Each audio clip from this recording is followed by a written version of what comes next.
Hello Dice Stormers, Derek here. I thought we'd take a quick look at the Ghosts of Saltmarsh, which is the 14th adventure book that Dungeons and Dragons has released. If you can take into account all of the other adventures like Rukmar and the Lost Laboratory of Qualish. So like the previous collection, The Tales of the Yawning Portal, this adventure has been collected of reprints from previously printed material, and they've been updated to 5th edition, and I thought we'd run you through them. The first thing I did when I heard that they were doing this was give my mate Murray a call and see if he had all of the adventures, and he didn't, so he obviously went out and bought them instantly. So I'm not taking any credit for that. That was his decision and his decision alone. So the first one is called The Ghosts of Saltmarsh, and The Sinister Secret of Saltmarsh, which is where the book gets its name from, obviously.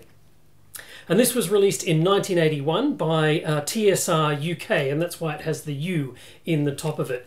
It's designed to be played by 5 to 10 characters of levels 1 to 3. And that's a kind of two interesting metrics that we've got there. So 5 to 10 characters may seem like an awful lot. And I've called a few of my D&D nerd friends and asked them why they thought this 5 to 10 number was there. And it's entirely possible that in the first edition of Dungeons and Dragons, which is when this was released, of Advanced D&D, a lot of character classes, and the game sort of encouraged you also to have hirelings or henchmen that came along with you on your adventures. And so that's why it says 5 to 10 characters rather than 5 to 10 players. It may be also that, you know, the Dungeons and Dragons at this time was very combat focused and very challenging in terms of its combat and its rule set. So it maybe was just suggesting that you needed more people. However, the Sinister Secret of Saltmarsh is actually surprisingly combat light. There's only a few encounters, especially in the first section, as you get into it.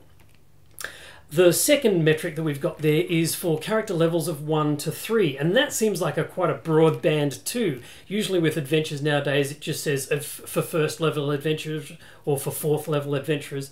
So having that band is also indicative of the Advanced Dungeons and Dragons timeline as well, because back then we had different experience point tables for each individual class. And so a fighter would go up in levels quicker than a mage would, and so therefore you would need to have a sort of a band of levels in order to run your adventures.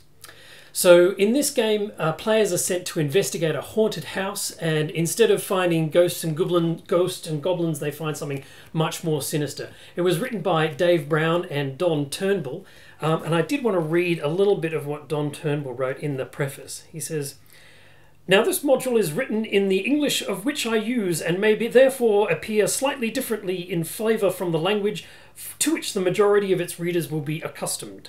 In one sense I make no apologies for this. It is an English module, and it would be less than representative if it did not carry something of that atmosphere.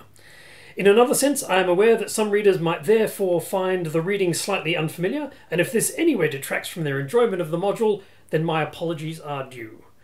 So definitely stamped its UK-ness all over it, not only just in the top cover, but also throughout the entire thing. So that's The Sinister Secret of Saltmarsh. And we go on to Danger at Dunwater, or U2, also written by Don Turnbull and Dave Brown. It's interesting to note that that the flavour of these is a lot different to the American ones. And they are a little bit more focused on investigation and role-playing, and that there are some twists and turns that go through these modules.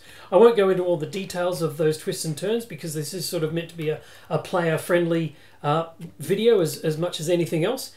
But in this module, the players are asked to recon an area more thoroughly that they discovered in the first adventure. So. And then, of course, we go on to U3 called The Final Enemy. So this is for 8 to 12 adventurers, so it gets even stranger, of levels 1 to 3.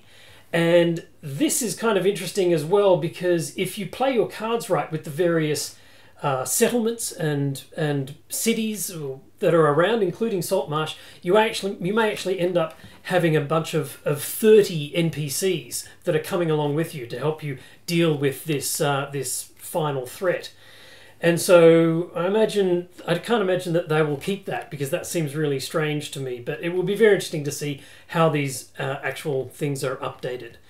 Once again, written by Dave Brown and Don Turnbull. And the other interesting thing about this, I mean, they've all got these beautiful gatefold covers which contain all the maps on the inside of them. But on the inside of this one, it contains a piece of art, full colour artwork by Keith Parkinson, which is an alumni of the 80s and 90s of Dungeons and Dragons, and the artwork in it is not very good. He went on to do much better things, so that was that.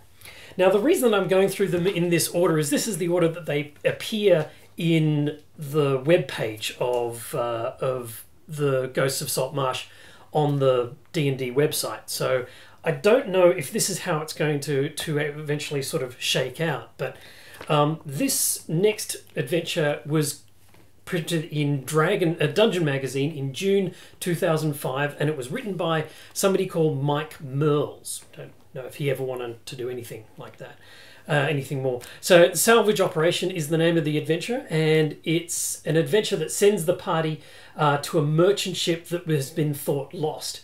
It's for 4 second-level characters, and I really like the idea of this. It's a cramped, tense adventure as the ship sinks around the players, so it's quite cool. I wanted to read you the bio of Mike Merles. It says, Mike Merles began playing D&D in 1981 and has been a full-time freelance RPG designer since 2001. He would like to thank mate Toby, Derek, and Adam, the first brave adventurers to set foot on the Emperor of the Waves, where this is set. Unlike 98% of gamers, he can and will play the cleric. He still can't believe that people pay him to write D&D stuff. Well, I hope you have had a good future and other people have paid you to write D&D stuff, Mike. So, good luck. The next one is from Dungeon Magazine in March and April 1992, and it's written by a guy called Randy Maxwell.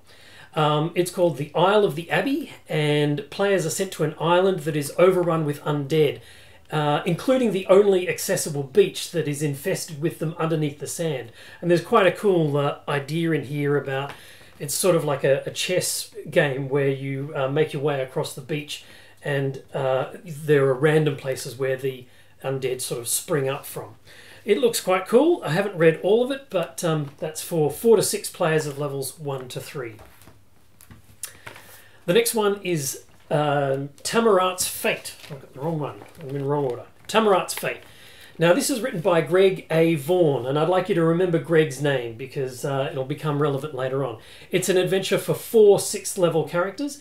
The players stumble across the dead body of a hermit being slowly devoured by harpies on the shore, and when they get to the next village, they find out that there's a hermitage in the on an island that he's obviously just escaped from. And the villagers implore you to go to the island and find out what was so scary that it made him try to swim to shore. It's amazingly well put together, and it kind of makes me upset that I didn't keep collecting Dungeon Magazine, because the quality of this in the in the artwork and the maps is really quite beautiful, and it's long too.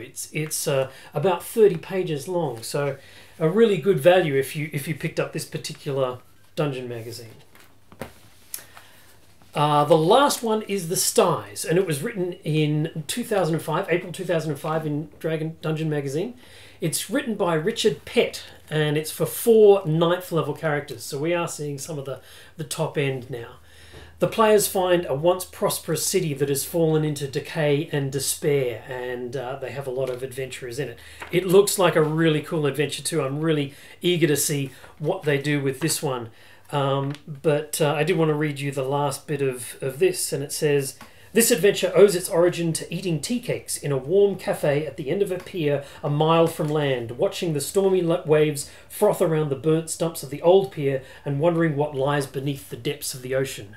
I think that might be Brighton. I lived in Brighton for a little while, and it may be Brighton, but please correct me if I'm wrong. Massive thanks to James for the praise, ideas and aboleths, and continuing hatred to Greg Vaughan for writing the adventurers I wish I had. So that was the reference to this one of Tumurant's Fate, written by Greg Vaughan, and Richard obviously continued on his way. So that's it. Those are all the adventures that are going to be in the latest Ghosts of the Saltmarsh adventure, due out on the 21st of May 2019. That's it. Have a good evening. Thanks for watching.